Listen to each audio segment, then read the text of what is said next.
Hello everyone, our today's topic is DNA fingerprinting. DNA fingerprinting.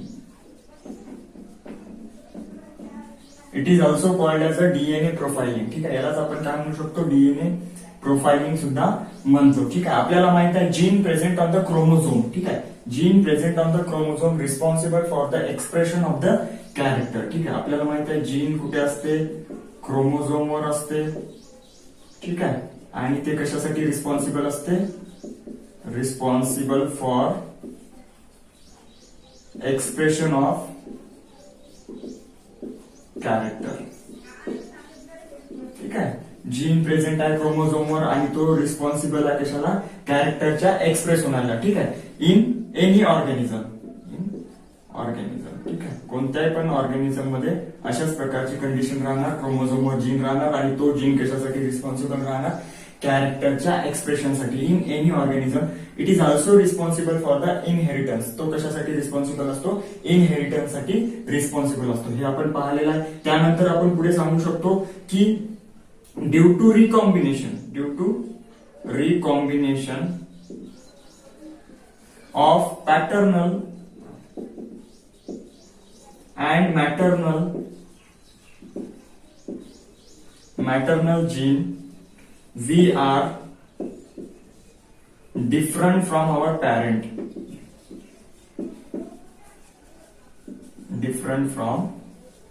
ठीक आहे, काय सांगितलं, ड्यू टू रिकॉम्बिनेशन. रिकॉम्बिनेशन म्हणजे काय, नवीन एक कॉम्बिनेशन काय झालेलं आहे तिथे तयार झालेलं आहे. कशापासून, पॅटर्नल आणि मॅटर्नल जीन म्हणजे फादर कडून आलेले 23 क्रोमोझोम आणि मदर कडून आलेले 23 क्रोमोझोम यांचं काय झालं, रिकॉम्बिनेशन झालं. ते रिकॉम्बिनेशन झाल्यामुळेच आपण काय आहोत, डिफरंट आहोत कोणापासून, पॅरेंट पासून. म्हणजे आपण एक्झॅक्टली सेम नसतो आपल्या पॅरेंटशी रिलेटेड. बरोबर, म्हणजे एक्झॅक्टली आपण पॅरेंट सारखे दिसत नाही. का दिसत नाही, कारण की आपल्यामध्ये काय आहे, मदर कडून आलेले 23 क्रोमोझोम आहे आणि फादर कडून आलेले 23 क्रोमोझोम आहे आणि त्यांचं काय झालेलं आहे, रिकॉम्बिनेशन झालेलं आहे. म्हणजे एक नवीन कॉम्बिनेशन तयार झालेलं आहे, म्हणून आपण आपल्या पॅरेंट सारखे काय होत नाही, दिसत नाही. ठीक आहे, the reason is there is another reason for the difference in the parent and the offspring. ठीक आहे, mutation is also responsible for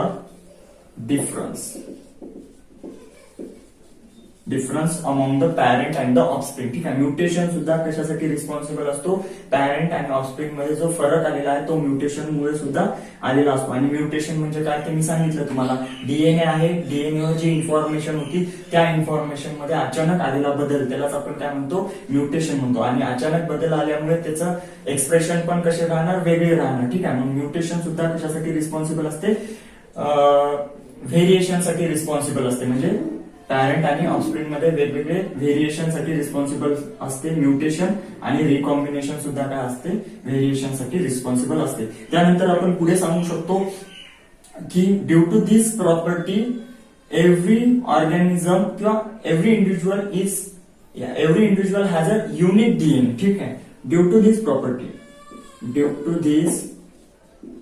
property every individual has unique DNA. या प्रॉपर्टीमुळे प्रत्येक इंडिव्हिज्युअलचा डीएनए कसा आहे, युनिक आहे. प्रत्येक इंडिव्हिज्युअलचा डीएनए कसा बनतो, वेगवेगळा बनतो. कशामुळे, पॅटर्नल आणि मॅटर्नल जीनचं काय झालं, रिकॉम्बिनेशन झालं. सोबतच कधी कधी त्यांच्यामध्ये गॅमेट फॉर्मेशनच्या टाइमला काय होतात, म्युटेशन होतात. म्हणून प्रत्येक पर्सन, बरोबर आहे, प्रत्येक पर्सनचा डीएनए कसा आहे, वेगवेगळा आहे. ठीक आहे, this is called as a fingerprint.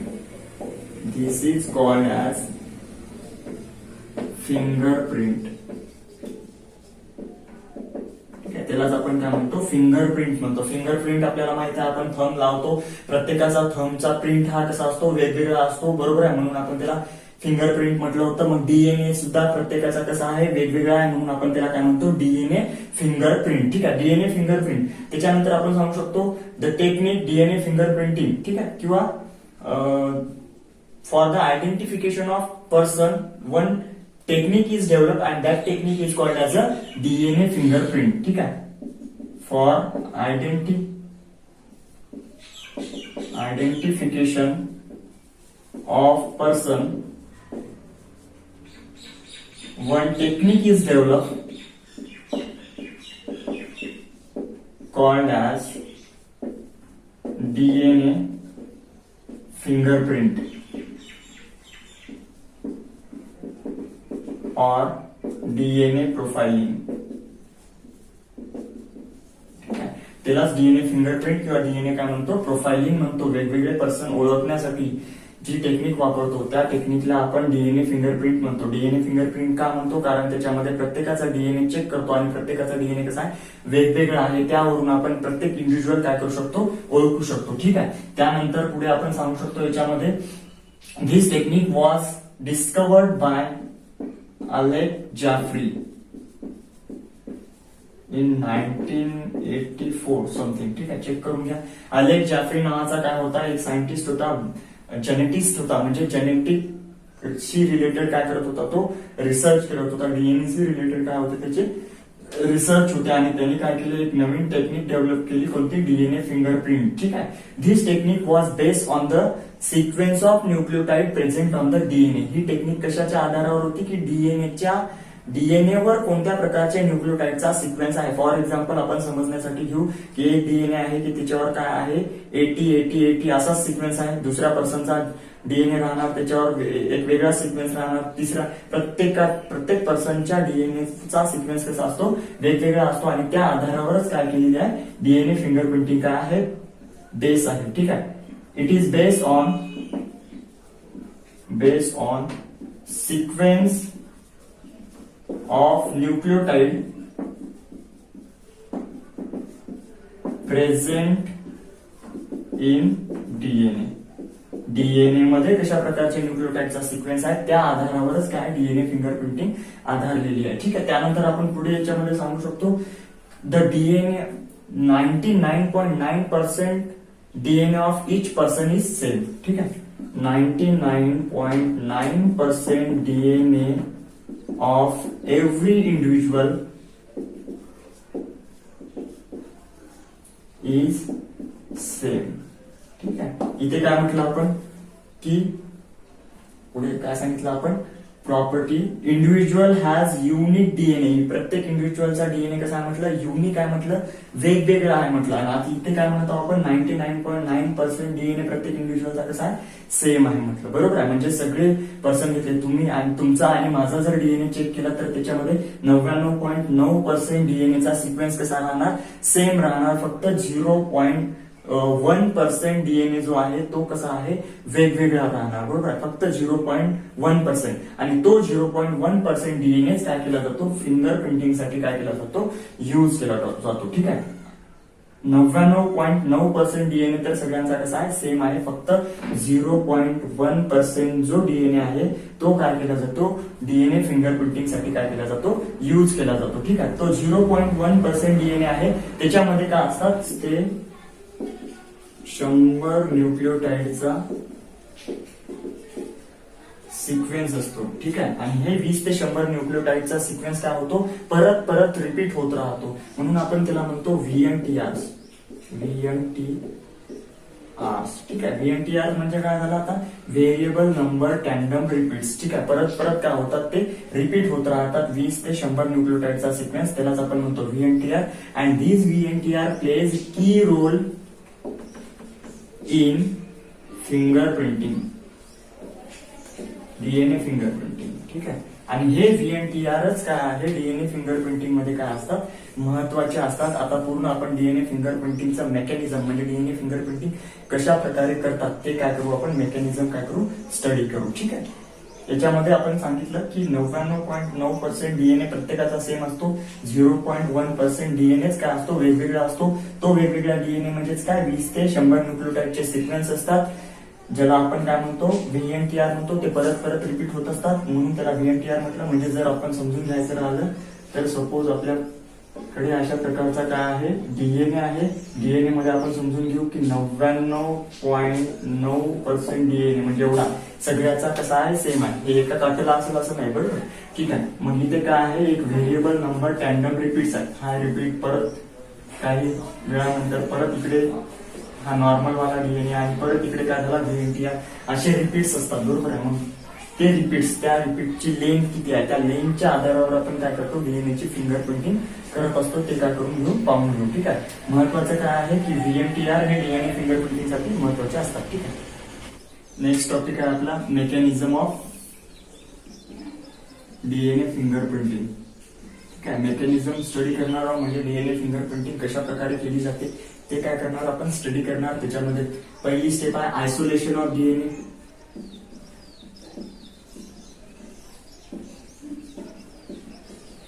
ठीक आहे. पहिली स्टेप आयसोलेशन ऑफ डीएनए, म्हणजे आपल्याला डीएनए ची फिंगर प्रिंट करायची आहे तर आपल्याला डीएनए सुद्धा लागणार. ठीक आहे. मग याच्यामध्ये काय करू शकतो आपण, DNA is isolated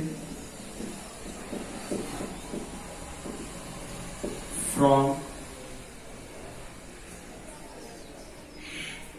body of host organism. ठीक आहे.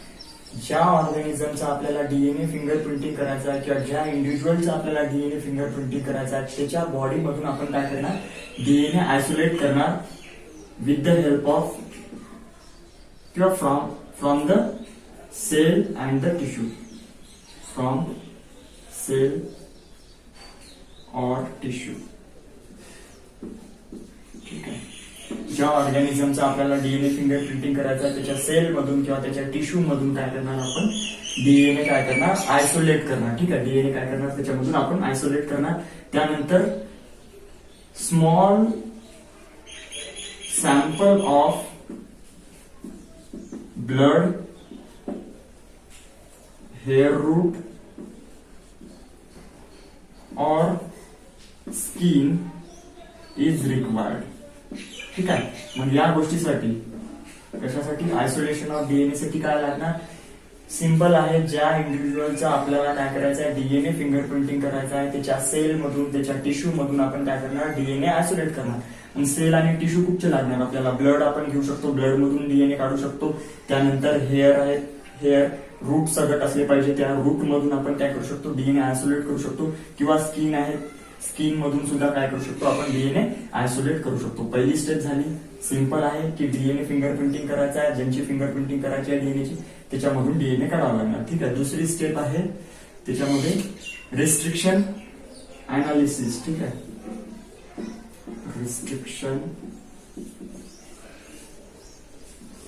अनालिसिस. ठीक आहे. रिस्ट्रिक्शन अनालिसिस काहीतरी इथे बुक मध्ये वेगळंच टर्म आहे. ठीक आहे. मग आपण याच्यामध्ये काय करू शकतो की जे डीएनए आपण आयसोलेट केलेला आहे ते काय करणार, it is treated with the restriction enzyme. ठीक आहे. The isolated DNA treated with restriction enzyme.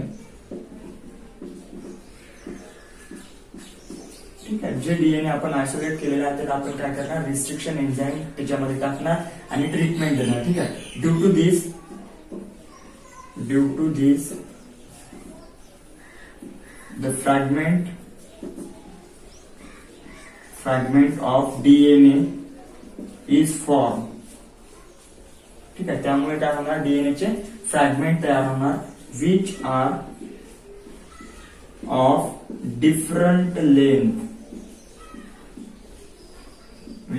different length. जे कसे राहणार, वेगवेगळ्या लांबीचे राहणार. ठीक आहे. This phenomenon is called as RFLP, restriction fragment length polymorphism. आणि या पूर्ण फेनॉमिनॉनला काय म्हणतो आपण, restriction fragment length polymorphism. Simple आहे बघा, इथे डायग्रामॅटिकली रिप्रेझेंट करून पाहू आपण. ठीक आहे. काय केलं होतं, सपोज एक ऑर्गॅनिझम आहे. ठीक आहे. ऑर्गॅनिझम आहे, ऑर्गॅनिझमचे आपण सपोज सेल घेतली, सेल मधून आपण सपोज काय केला, डीएनए काढला. ठीक आहे. सपोज अजून लांबीचा काय आहे, डीएनए. ठीक आहे. डीएनए काढल्याच्या नंतर ही झाली पहिली स्टेप, आयसोलेशन ऑफ डीएनए. ठीक आहे. काढल्याच्या नंतर या डीएनएला आपण काय करणार, रिस्ट्रिक्शन एन्झाइम त्याच्यामध्ये काय करणार, टाकणार त्या डीएनए मध्ये. त्यामुळे डीएनएचे काय होणार, वेगवेगळ्या लांबीचे काय होणार, फ्रॅगमेंट तयार होणार. ठीक आहे. मी आता हे कॉइल मध्ये नाही दाखवत, सिंपल दाखवतो. अशा प्रकारे डीएनएचे काय होणार, फ्रॅगमेंट तयार होणार वेगवेगळ्या लांबीचे. ठीक आहे. असे वेगवेगळ्या लांबीचे काय होणार डीएनएचे फ्रॅगमेंट तयार होणार. ठीक आहे. डीएनएचे फ्रॅगमेंट तयार झाले त्यानंतर आपण काय करतो जेल इलेक्ट्रोफोरेसिस. हे फ्रॅगमेंट काय करतो जेल इलेक्ट्रोफोरेसिस साठी काय करतो अपलोड करतो अॅगारो जेल नावाच्या प्लेटवर. ठीक आहे. तिसरी स्टेप आपण घेऊ. इथेच लिहितो जेल इलेक्ट्रोफोरेसिस. ठीक आहे. जेल इलेक्ट्रोफोरेसिस मध्ये काय करणार हे डीएनएचे फ्रॅगमेंट आपण काय करणार अॅगरोज जेल वर काय असते अॅगरोज जेलची काय असते एक प्लेट असते. जेल म्हणजे आपल्याला माहित आहे सेमी सॉलिड किंवा सेमी लिक्विड काय असते एक सबस्टन्स असते जेल. ठीक आहे. त्याच्यावर काय करणार ते डीएनएचे फ्रॅगमेंट सोडणार आणि त्याच्यामध्ये इलेक्ट्रिक इन्फ्लुएन्स राहणार. ठीक आहे. इलेक्ट्रिक इन्फ्लुएन्स म्हणजे काय पहिल्यांदा लिहून घेऊ आपण काय सांगितलं fragment of DNA is loaded on agarose gel plate. ठीक आहे. अॅगारोज जेल प्लेट वर काय करणार लोड करणार. त्यानंतर पुढे इकडे सांगतो काय आहे ते होणार ऍक्च्युअल प्रोसेस काय होणार बघा. या अॅगारोज जेलची काय आहे सपोज प्लेट आहे. ठीक आहे. याच्यामध्ये जेल आहे सपोज समजून घेऊ आपण जेल आहे याच्यामध्ये अॅगारोज जेल. ठीक आहे. आणि इथे काय दिलं आपण सपोज निगेटिव्ह चार्ज दिला आणि इकडे काय सपोज पॉझिटिव्ह चार्ज. ठीक आहे. इलेक्ट्रिक इन्फ्लुएन्स आहे म्हटलं जेल आहे त्याच्यामध्ये भरलेला आणि हे सगळे फ्रॅगमेंट आपण काय केले इथे लोड केले. लोड केल्यामुळे काय असते आपल्याला माहित आहे की डीएनए वर काय आहे डीएनए हे कसा असतो निगेटिव्ह असतो बरोबर आहे. निगेटिव्ह मध्ये काय राहणार रिपल्शन राहणार. ठीक आहे. म्हणजे आपण जसं डीएनए इथे टाकले हे सगळे फ्रॅगमेंट जसे इथे लोड केले तसे काय होणार ते निगेटिव्ह मध्ये रिपल्शन राहणार. निगेटिव्ह पॉझिटिव्ह मध्ये अट्रॅक्शन राहणार. त्यामुळे हे काय होणार इकडे काय करणार मूव्ह करणार. ठीक आहे. मग आपण दाखवून देऊ मूव्ह कशा प्रकारे करत आहे सपोज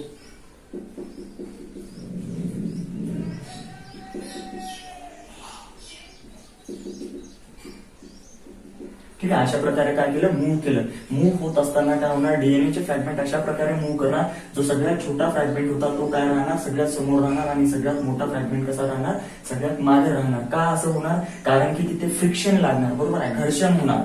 मग छोटा फ्रॅगमेंट आहे तर घर्षण कमी राहणार त्यामुळे कुठे जाणार तो पॉझिटिव्ह एंडच्या जवळ जाणार आणि जेवढा मोठा फ्रॅगमेंट राहील तेवढा काय राहणार तो मागे राहणार. अशा प्रकारे आपण काय केलं जेल इलेक्ट्रोफोरेसिस केलं. त्यानंतर याच्यावर काय करतो आपण अल्कली ट्रीटमेंट देतो. ठीक आहे. अल्कलीची काय देतो ट्रीटमेंट देतो. अल्कलीची ट्रीटमेंट दिल्यामुळे काय होते हे जे डबल स्टँडर्ड डीएनए होते ते डबल स्टँडर्ड डीएनए कसे होतात सिंगल स्टँडर्ड मध्ये काय होतात कन्व्हर्ट होतात. ठीक आहे. एक स्ट्रँड काय होतो त्याचा निघून जातो. Double standard DNA converted into single standard DNA. ठीक आहे. त्यानंतर तिसरी स्टेप त्यानंतर फोर्थ स्टेप आहे आपली फोर्थ स्टेप मध्ये आपण काय करतो याच्यामध्ये सदर्न ब्लॉटिंग करतो. ठीक आहे. सदर्न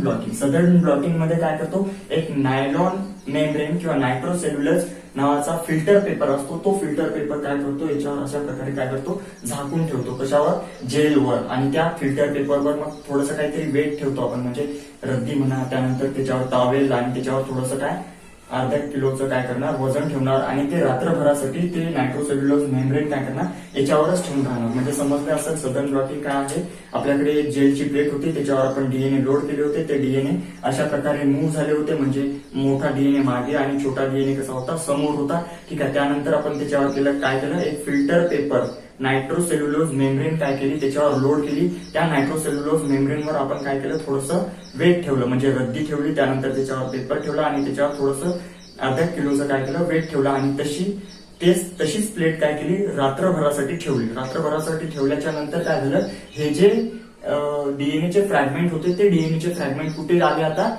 त्या नायट्रोसेल्युलोज मेम्ब्रेनवर काय झाले चिपकले. ठीक आहे. नायट्रोसेल्युलोज मेम्ब्रेनवर काय झाले या अॅगारोज जेलमधून तिथे काय झाले ते ट्रान्सफर झाले. त्यालाच आपण म्हणतो सदर्न ब्लॉटिंग. ठीक आहे. सदर्न ब्लॉटिंग मध्ये काय केलं नायलॉन मेम्ब्रेन और nitrocellulose filter paper is placed on gel plate and kept overnight. आणि काय केलं रात्रभरासाठी काय केलं तसंच ठेवलं ते आपण. ठीक आहे. त्यामुळे काय झाले, हे जे डीएनएचे फ्रॅगमेंट होते ते काय झाले, डीएनएचे फ्रॅगमेंट अटॅच झाले कशाला अटॅच झाले, नायलॉन मेम्ब्रेनला. ठीक आहे. Due to this fragment attach to nylon membrane, nylon membrane nitrocellulose मेम्ब्रेनवर काय झाले, अटॅच झाले. त्यानंतर आपण काय करतो, डीएनए प्रोब यूज करतो. ठीक आहे. डीएनए प्रोब फिफ्थ स्टेप आहे डीएनए प्रोब. ठीक आहे. डीएनए प्रोब काय करतो, यूज करतो. डीएनए प्रोब मध्ये काय करणार आपण, आर्टिफिशियल डीएनए आपण काय करतो, तयार करतो, नॉन सिक्वेन्स वाला. ठीक आहे. Non sequence DNA fragment is prepared, तयार करतो किंवा एखाद्या ऑर्गॅनिझम मधून काढतो. ठीक आहे. आणि आपल्याकडे सीडीएनए लायब्ररी असते, म्हणजे डीएनए प्रिझर्व करून ठेवलेली एक लायब्ररी असते. त्या लायब्ररीमधून डीएनए घेतो आणि माहीत असलेल्या सिक्वेन्सचा काय करतो आपण, एक प्रोब तयार करतो आणि त्याला रेडिओ ऍक्टिव्ह बनवतो. ठीक आहे. कसा करतो त्याला, रेडिओ ऍक्टिव्ह. ठीक आहे. रेडिओ ऍक्टिव्ह प्रोब आपण तयार करतो. ठीक आहे. मग ते प्रोब काय करतो आपण, याच्यावर काय करतो, लोड करतो. इथपर्यंत आपण काय स्टेप केली होती, सपोज हे समजून घ्या की हा काय आहे, नायलॉन मेम्ब्रेन आहे. ठीक आहे. नायलॉन मेम्ब्रेन आपण रात्रभरासाठी ठेवल्यामुळे काय झालं, आपल्याला अशी कंडिशन मिळाली. नायलॉन मेम्ब्रेनवर काय झाले, हे डीएनएचे फ्रॅगमेंट काय झाले, अटॅच झाले. ठीक आहे. अशा प्रकारे आता नायलॉन मेम्ब्रेनवर आले. त्यानंतर आपण डीएनएचे काय केले, रेडिओ ऍक्टिव्ह प्रोब तयार केले, नॉन सिक्वेन्स वाले, म्हणजे ज्याचा सिक्वेन्स आपल्याला काय आहे, माहित आहे. अशा नॉन सिक्वेन्स वाले काय केले आपण, डीएनएचे फ्रॅगमेंट काय केले, तयार केले. ठीक आहे. नॉन सिक्वेन्स वाले काय केले, डीएनएचे फ्रॅगमेंट आपण काय केले, तयार केले. आणि हे डीएनएचे फ्रॅगमेंट यालाच आपण काय म्हटलं होतं, प्रोब म्हणलं होतं. ठीक आहे. आणि हे प्रोब नंतर काय केले, नायलॉन मेम्ब्रेनवर काय केले, ठेवले. ठीक आहे. सोडले. त्याच्यावर सोडल्यामुळे काय झालं, नॉन सिक्वेन्स होता तो काय झाला, यांच्यासोबत काय होतो, कॉम्प्लिमेंटरी पेअरिंग करतो. जर यांच्या कॉम्प्लिमेंटरी इथे डीएनए असेल तर त्याच्यासोबत ते पेअरिंग होणार, अदरवाईज होणार नाही. जसं फॉर एक्झाम्पल इथे खूप सारे ग्रुप घेतले मी, यापैकी हा वाला सपोज इथे पेअर होणार, कारण याच्यामध्ये 1 2 3 4 5 6, ठीक आहे, 6 5 याच्यामध्ये काय आहे, सपोज नायट्रोजन बेसिस आहेत. मग तो काय होणार, इथे पेअर होणार अशा प्रकारे. ठीक आहे. दुसरा वाला हा 4 वाला इथे पेअर होणार. ठीक आहे. कॉम्प्लिमेंटरी पेअरिंग म्हणजे इथे जर ए असेल तर इथे काय होणार, टी. अशा प्रकारची कॉम्प्लिमेंटरी पेअरिंग असेल तरच पेअर होणार. हे सपोज इथे आहे, हा इथे अटॅच झाला आणि हा 2 नंबरचा इथे. अशा प्रकारे हे जे रिमेनिंग आहेत समोर हे वाले जे रिमेनिंग प्रोब आहेत ते काय करणार आपण, वॉशअप करून टाकणार, म्हणजे त्याला काय करणार, धुवून टाकणार. ठीक आहे. अशा प्रकारे काय होणार, आता तिथे प्रोब झालं. त्यानंतर फायनल स्टेप आहे, 6व्या नंबरची स्टेप आहे आपली फोटोग्राफी. म्हणजे ही जी नायलॉनची प्लेट आहे किंवा नायलॉनची मेम्ब्रेन आहे ते एक्सरे खाली काय करणार आपण, ठेवणार आणि एक्सरे फोटोग्राफी करून घेणार त्याची. एक्सरे फोटोग्राफी केल्याच्या नंतर त्या एक्सरे मध्ये काय होतात, हे जे आपण काय घेतलेले आहे, प्रोब घेतले होते ते कसे होते, रेडिओ ऍक्टिव्ह होते. त्यामुळे एक्सरे फोटोग्राफी मध्ये ते प्रोब काय होणार, चमकणार. बरोबर आहे. त्यामुळे आपल्याला एक वेगळ्या प्रकारचा काय मिळणार, फोटोग्राफ मिळणार. ठीक आहे. तो कसा मिळणार पाहून घ्या, आपण इथे दाखवून देऊ. एक्सरे फोटोग्राफी केली आपण, सपोज 6वी स्टेप होती आपली एक्सरे फोटोग्राफीची. तर आपल्याला नायलॉन मेम्ब्रेन मध्ये काय होणार, अशा प्रकारचे काय होणार, बँड दिसणार. ठीक आहे.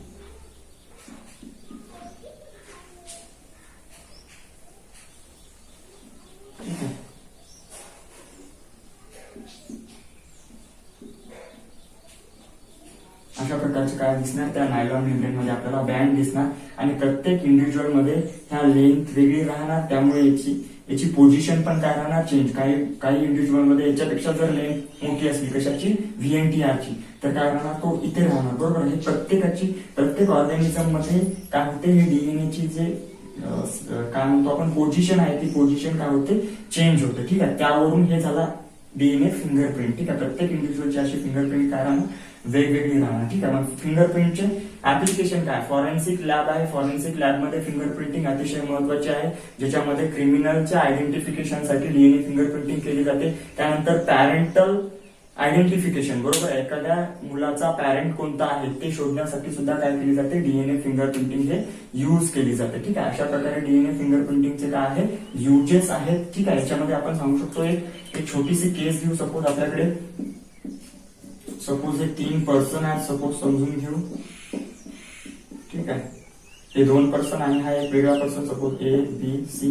ठीक आहे, या 2 पर्सनची काय होती, ए पर्सन सोबत काय होती, भांडण झाली होती. ठीक आहे, आणि भांडण झाल्याच्या दुसऱ्याच दिवशी या सी पर्सनची काय झाली, डेथ झाली. बरोबर आहे. डेथ झाल्याच्या नंतर आपल्याला सी पर्सनच्या जवळ, बरोबर आहे, 2 ब्लड सॅम्पल मिळाले.